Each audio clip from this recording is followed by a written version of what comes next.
Welcome to another episode of the Butler Did It podcast. I am, of course, your host, Adam Butler. So thankful and pleased to be here and appreciate you for tuning in. Listen, hip hop is a major factor.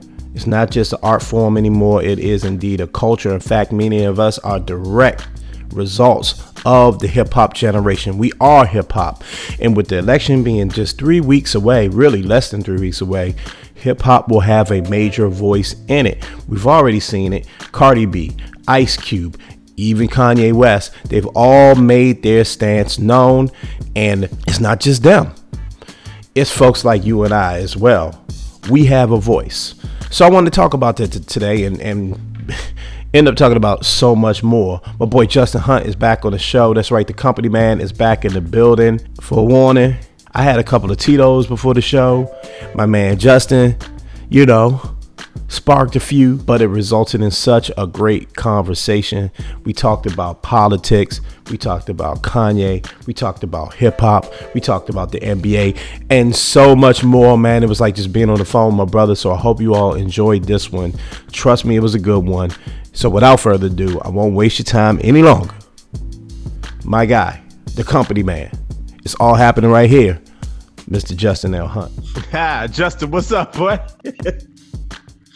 My brother, great to be here, man. Great to have you back. Part two. Yeah. And, it's election season, and I think there's a lot of things on the ballot.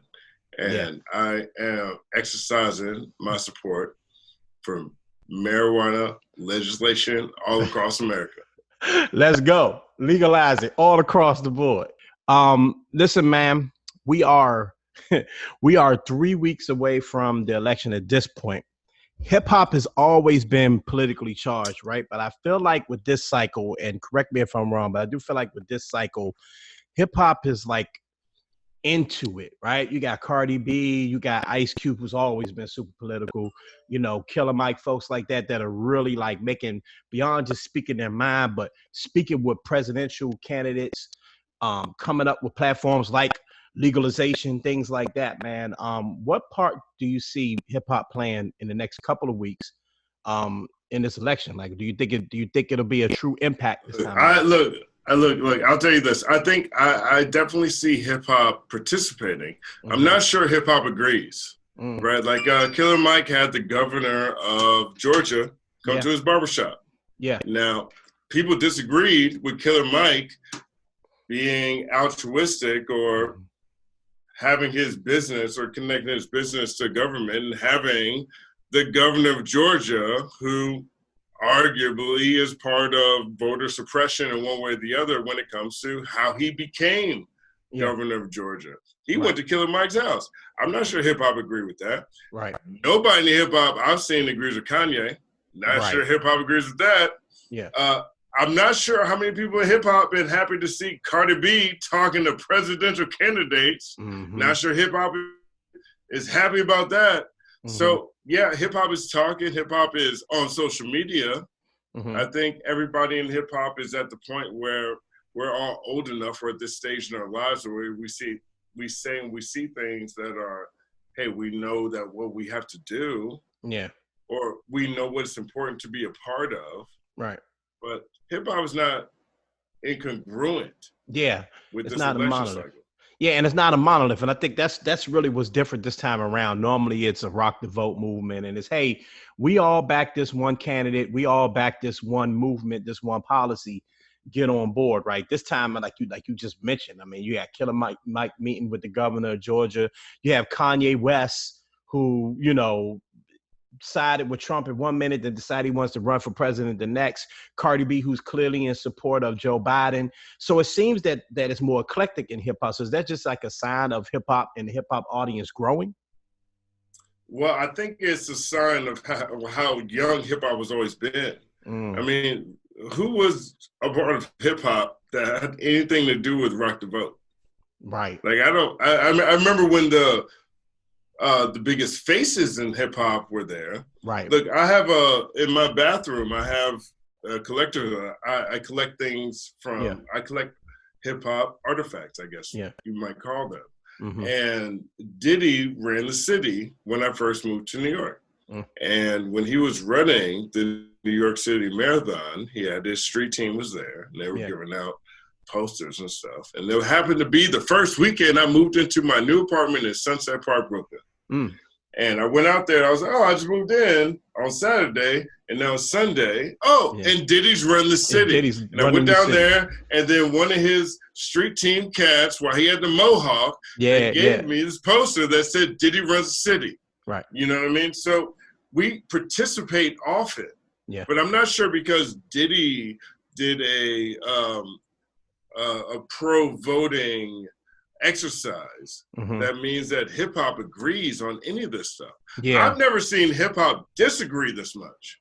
I'm not sure if hip hop is sitting here saying, let's go Joe Biden. I'm not sure hip hop is saying that. Right.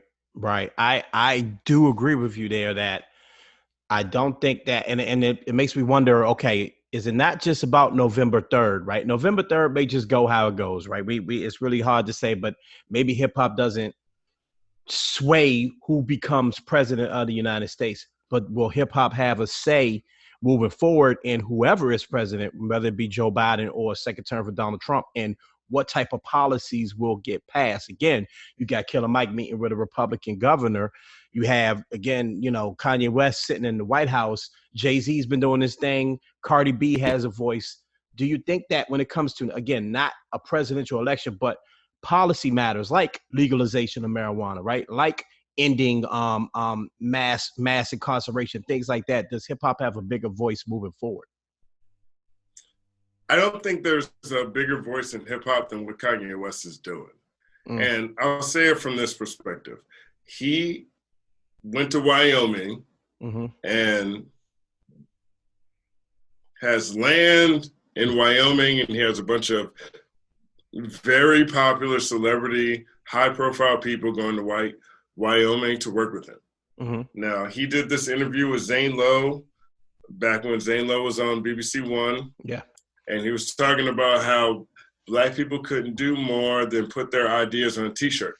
And he was alluding to the fact that Black people couldn't own things like, the company that makes leather. Right. And so now Kanye is in Wyoming. It's a state that has less than 1 million people. The whole state has less than 1 million people. And they still get 2 senators, and it's Republican as Republican gets. Yeah. And Kanye has now become one of the most high profile things in the history of this 2 senator, less than 1 million people state. Yeah. And he has a ranch, and he has been employing people throughout COVID. And so bare minimum, the last 10 months, people have been inside. Not everybody's been putting money into stuff. And Kanye's been having a ranch. Yeah. So he needs people to tend to his ranch, right? And at the same time, he has all the most popular people in the world going there. And one of the byproducts of that is those people saying stuff to me like, yo, man, you might want to buy like a house or something right now up in this place in Wyoming.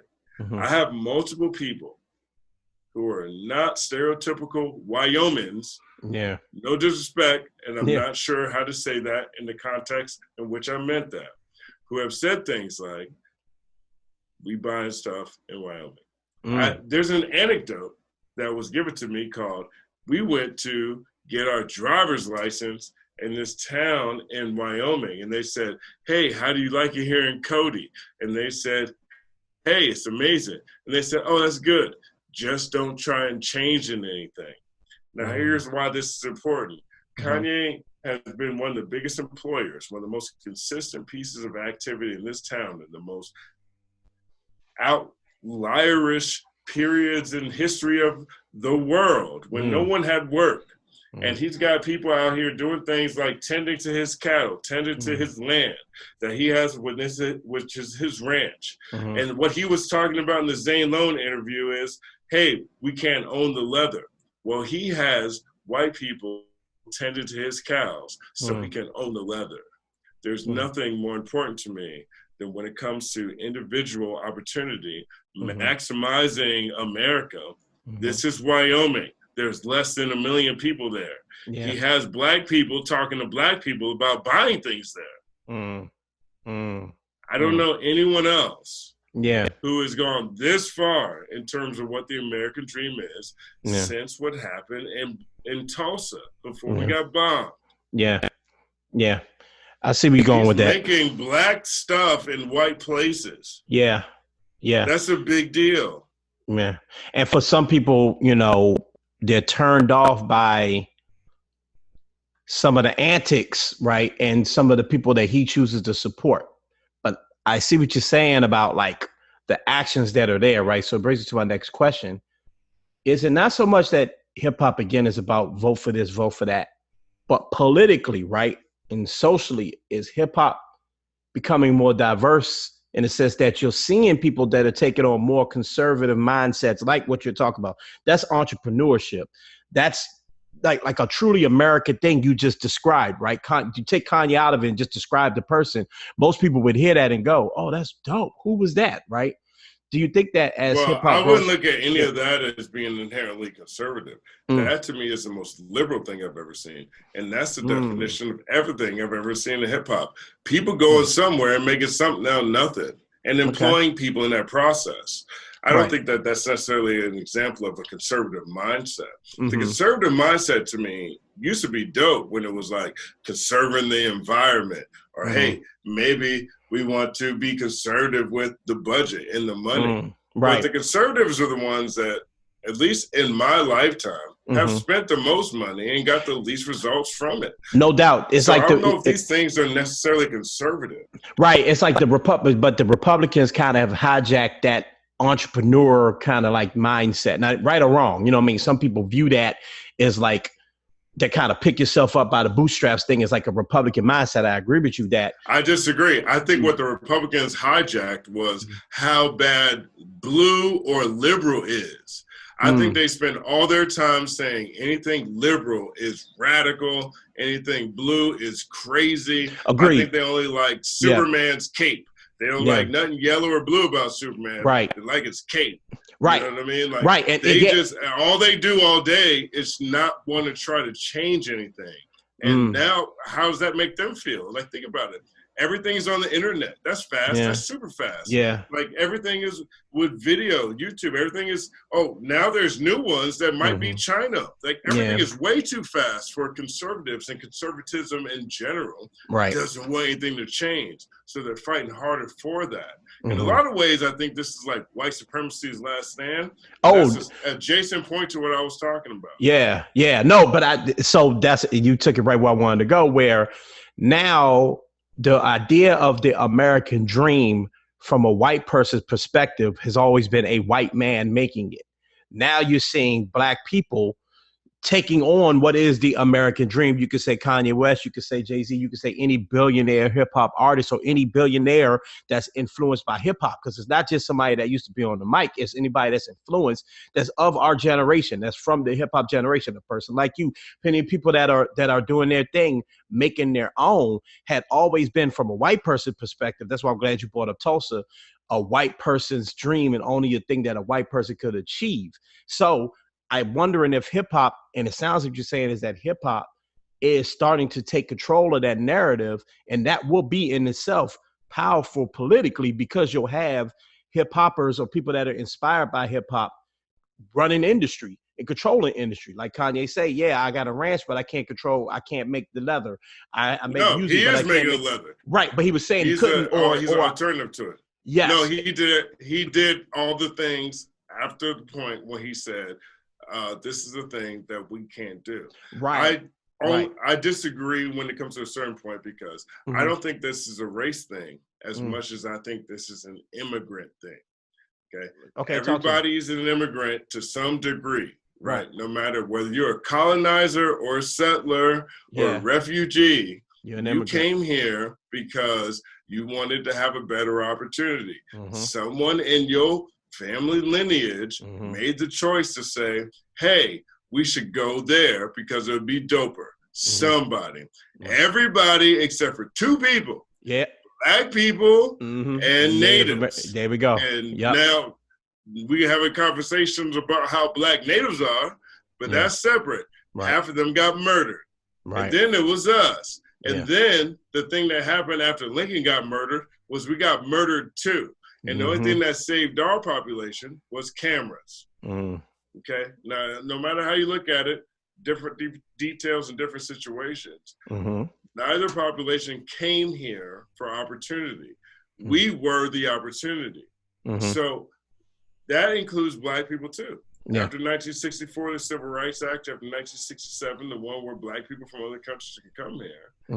Now that is an immigrant mindset as well. My whole point is, when you start looking at who or which populations are most vigilantly getting loud about things that are happening in America that have never stopped happening, who's been denied constitutional rights to the 14th Amendment when it comes to due process under law, who nobody ever defends when anything happens because everyone feels like that population didn't work hard enough. It's just the populations who ain't immigrants. So I look at this as an immigrant thing versus a non-immigrant thing. And non-immigrants are getting louder because it's the only thing that ever saves us is our impact on culture globally. It's like when France is like, America, what the fuck you doing over there? Our niggas acting crazy. You doing something with your niggas? Our niggas are cool. And now you kneeled on a nigga, America? Fuck. Now Paris is fucked up. These niggas over here fucked up because on y'all rap music and all the movies you sell us. That's real though, man. That's real. I think it's dope to watch the culture grow. I really appreciate how you saying it because either way, it's the culture growing. For a long time, hip hop was a very young culture, and the messaging in it. You had people that had dope messaging, without a doubt. But like, I think the messaging is getting broad in the light, and the example is getting broader and more diverse. It's not so much we talking about it on record. I can see it now. You can see people who have blossomed past just being an MC on the mic, and now I am a captain of industry, right? You can see that, hip hop journalism has changed. Hip hop, where hip hop is in everything. And I think it was just inevitable that hip hop would be this involved in politics, even if we don't agree on politics, which I think is okay. I don't think that hip hop should have one singular voice on what is right or wrong politically. I think it should be diverse. I think there needs to be conservatives in hip hop, just like there need to be liberals in hip hop, there need to be centrists in hip hop, and all across the board. So I think that's I think it's funny. The conservatives in hip hop only tell you how great hip hop used to be. Like that to me is the least hip hop thing I see most consistently. Always some version of somebody saying, "Well, there's not enough boom bap in there," and actually, you have too many 808 drums. If you would remember what hip hop used to be like. They would never listen to this 21 when we was making movies like Fear the Black Hat, when we was making parodies in the 80s and 90s. We're making movies like with freaking CB4. There were parodies early. Like people in hip hop were very critical of hip hop always. Right. Now we're so to the point where it's like, you mean to tell me nothing's hip hop? Yeah, and that's the thing is, nothing, none of this. Yeah, and you use the word everything's rap. And you use the word conservative, and I agree. Like, it just shows the growth of it because, like you said, just like a conservative in America, like you said, they don't want anything to change. They look at liberalism and it horrifies them. So they hold on to even some of the ugliest things that need to change about America. Same thing with hip hop. You're holding on to something in hip hop that even some of it was ugly and not and totally unprogressive. Now you look at what's going on in hip hop. Hip hop is so colorful and beautiful, frankly. Yeah, the conservatives in hip hop are pissed off about it, but they get left behind. They got platforms now. Yeah, they got platforms. Everybody got a platform. Right. Like everybody has a chance. Like no one's voted off the island. Right. It's just which level of pimping yourself you gonna do. So is hip hop who you gonna hang out with as long as you need to remember where you came from? Yeah. Is there? How about this? No names, all respect. Sure. I have a personal connection because he talked derogatorily to our publication, who was the first ones to point him out. But But let's say you look at Lord Jamar. Right. We know where he came from. We know where he stood for, stands for. I'm not saying he ever questioned nothing he ever did. But he hung out with someone that he knows everybody he rocks with doesn't rock with for a very long time. Yeah. Very long time. Yeah.